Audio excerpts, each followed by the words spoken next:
What's going on, everyone? Jason Frausto for TennisUnleashed.net, and welcome to part 2 of our 2022 French Open final analysis between Rafael Nadal and Casper Ruud. To find out how Nadal beat Ruud for his 14th Roland Garros title, stay tuned because it's coming up next.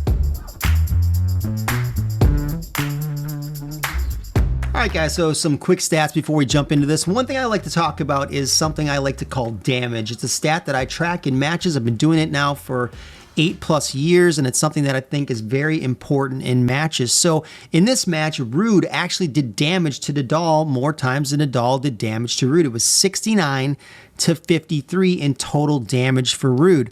And if we look at the breakdown of what was a forehand versus backhand on those damage stats, we can see that Ruud did 62% of his damage with his forehand and 38% of his damage with his backhand. So definitely favoring the forehand, right?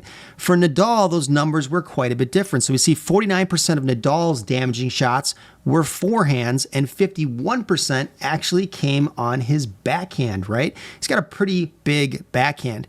So it's pretty shocking that Rafa did the majority of his damage with his backhand versus his forehand, especially with his ability to one-shot and finish points off with his forehand side. To me, that was a really interesting stat from this match. Let's jump in now, take a look at some points of Ruud and look at a tactical mistake that he made in this match. All right, so we've got Ruud here serving on the far side, Nadal receiving on the near side. Let's jump into this point right away. We can tell by the toss, this definitely looks like it's a kick serve from Ruud, right? Especially the contact and arm and racket position right here. Definitely looks like a very clear kick serve coming on this particular serve. And we can see, right, that is a kick right to Nadal's backhand. Really high contact point here from Rafa. Here looks like he's going to lift on this backhand. Let's see what he actually does with it. And he does, right? Super loopy, super high, just trying to basically neutralize the super high contact from above the shoulders. Because when you're hitting balls above your shoulders, especially in a backhand, it's very difficult to get aggressive. So Nadal's trying to loop this back to get something weak and do damage against Ruud, try to counter that kick, and he backs Ruud up, right? And what I don't like with this with Ruud, though, is he's letting the ball drop too much. And he's putting himself out of position on that ad side, especially if he takes this down the line. It looks like he's going to go down the line. I could be wrong on this one. It looks like he's going to go to this half of the court, and Nadal wants that because Nadal wants to take a weak ball then to this side of the court. But let's see if that opportunity presents itself. He does. Ruud goes super heavy on this one, right? Really spinny, really heavy, and he keeps Rafa back again. So again, Rafa's got this super high contact point, which it's tough to do damage from this position, right? This is a very defensive position. So Rafa's going to probably loop this again, and he does. And Ruud makes a really big tactical error on this one, bigger than the first one. Rafa hits a small target, and it's weak, which is one of the worst balls that you can usually hit from that position. And Ruud dances around, but his positioning is so far back behind the baseline that he's giving Rafa all this time. He's in zone 5, right? This position has taken Ruud completely off the court. He's outside the doubles alley. If he doesn't hit a phenomenal shot from this position, and I'm talking small target here or small target here, Rafa has a really good chance to finish. Let's see what happens. There it is, right? Short ball in zone 2. Nadal immediately takes the backhand early and then finishes the point, right? So tactical mistake from Ruud. Nadal cranks that backhand and takes it aggressively. And what I like about Rafa here, especially compared to the past, he's willing to get on top of this and get it right at chest height to take Ruud's time, seeing that Ruud is so far off the court and knowing if he gets aggressive enough with this, he can step up and he can finish the point.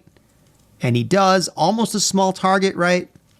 And then he finishes right there. But that's a big tactical mistake that Ruud kept making in this match over and over again, stepping way outside in the alley area or outside the alley area, trying to crank forehands, but not doing anything with it. Let's move on to the next point now. All right, so we've got Ruud serving on the near side again. Rafa returning this time on the far side right here, right? Let's get into this point, break it down.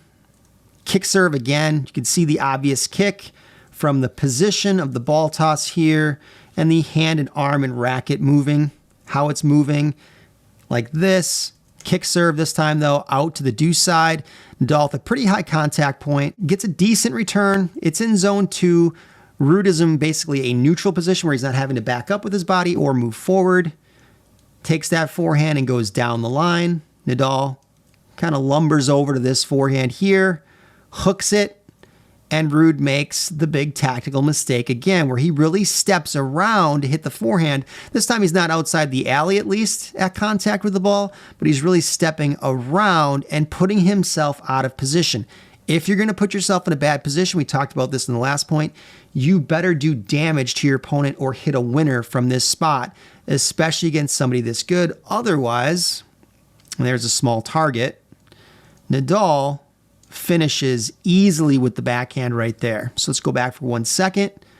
Ruud positions himself into the alley with that forehand. He does take a small target, but it doesn't have enough pace on it, and it's not deep enough to hurt Rafa or do damage. Rafa sees Ruud clearly outside the alley at this point, right? We've got Casper literally outside the alley. This is a easy finish for Rafa if he just gets there, punches that backhand, and then finishes with the winner. So I'd like to see Ruud clean up some of those tactical mistakes where he's stepping that far outside of the court, hitting forehands and not doing any damage with it, and setting Rafa up for the easy finish. Another thing that Rafa really can do to anyone in the world besides maybe a Djokovic is he'll kind of poke and prod at you with consistent balls, high heavy balls, pace. He'll find where your weaknesses are and then he will exploit them. So let's jump into some points here real quick and look at how Rafa exploited Ruud's backhand. Here we go. All right, so we've got Rafa serving on the far side. Let's jump into it. Nice tee serve right there, right to the Ruud backhand. Again, not 100% a fan of how Casper lets a lot of his backhands fall, and he's not taking them as high as he could to try to take more time away. He's more comfortable hitting lower contact points on his two-handed backhand. You can see that there. And he does a good job, though, with this one, really looping it up and getting it high on Rafa to try to prevent Rafa from doing damage back to him, right? And Rafa hits really short here in this particular ball, short in zone 1, so this might be an opportunity for Ruud to attack, but Ruud, again, really comfortable. This is my criticism. I'm not trying to be rude here, pun intended. But the contact point is too low. I want to see him get on top of those balls earlier so he can get aggressive and do damage. He lets balls fall too much because he's comfortable taking them down low. Let's go back for a second. Lets it drop too much. Hits a neutral ball to Rafa. And what you don't want to do with your backhand to Rafa's forehand on clay is get stuck in that cross-court pattern, because eventually he's going to do damage to you with, either a high heavy ball or taking you off the court. Let's see what happens here.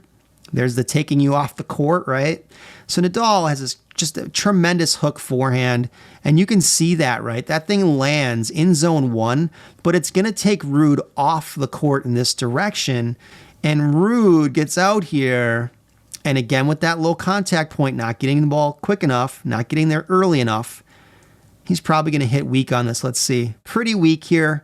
And Nadal is loading up on that forehand. He's getting ready to crank, right? Now he's got you on a string. He's going yo-yo style on you. He's got you in trouble here. Damage again.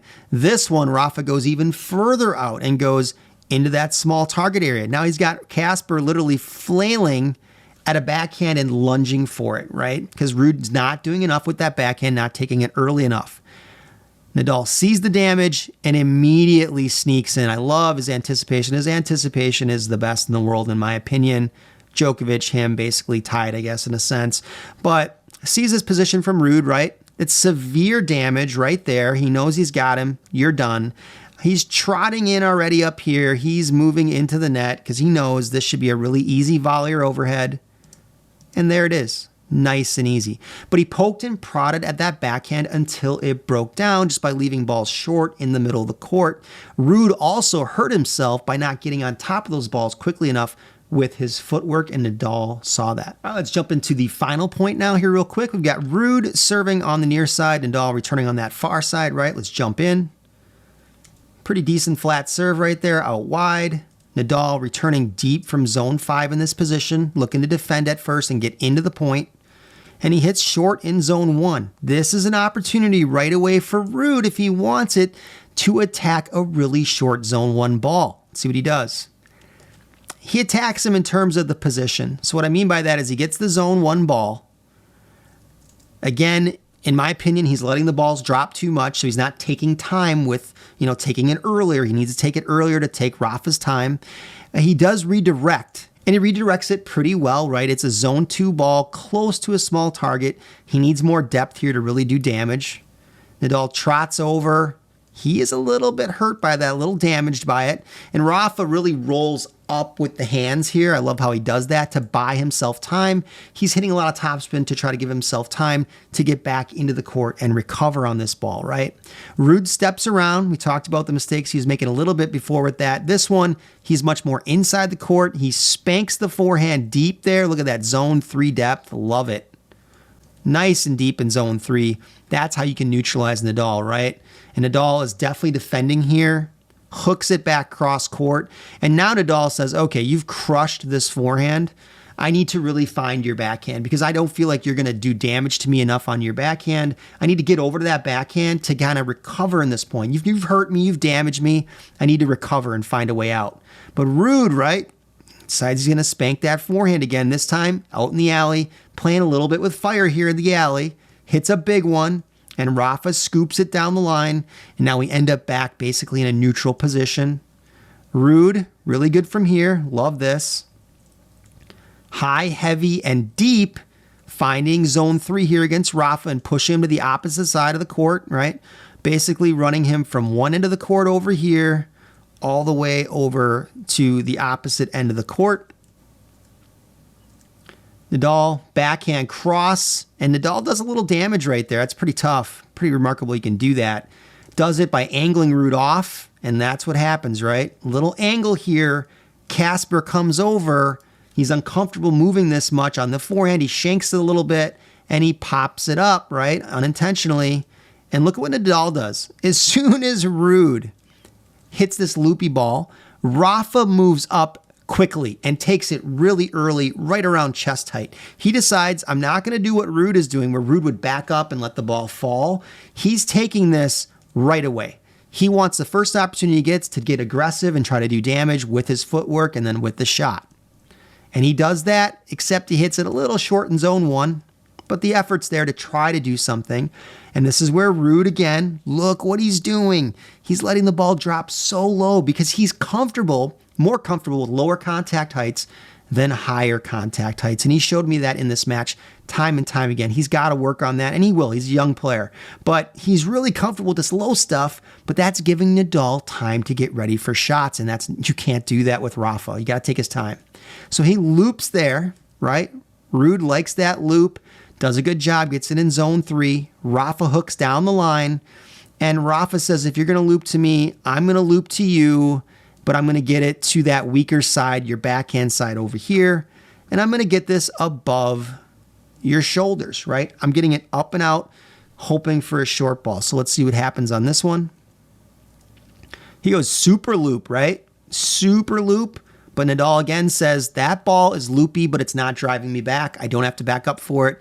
I'm going to take it early, and he one-shots him with that big forehand, okay? So Ruud tried to loop him, but Ruud's looping couldn't do damage to Nadal. There are players that can loop Nadal and do damage. Ruud doesn't have that type of ball on the backhand side to do it. Nadal exploited that backhand time and time again and then finishes right there. All right, so that wraps it up for part 2 of our 2022 French Open men's final analysis between Rafael Nadal and Casper Ruud. If you found this video helpful or you feel like you learned something today, make sure you smash that like and subscribe button. I'm Jason Frausto for tennisunleashed.net. I'll see you next time.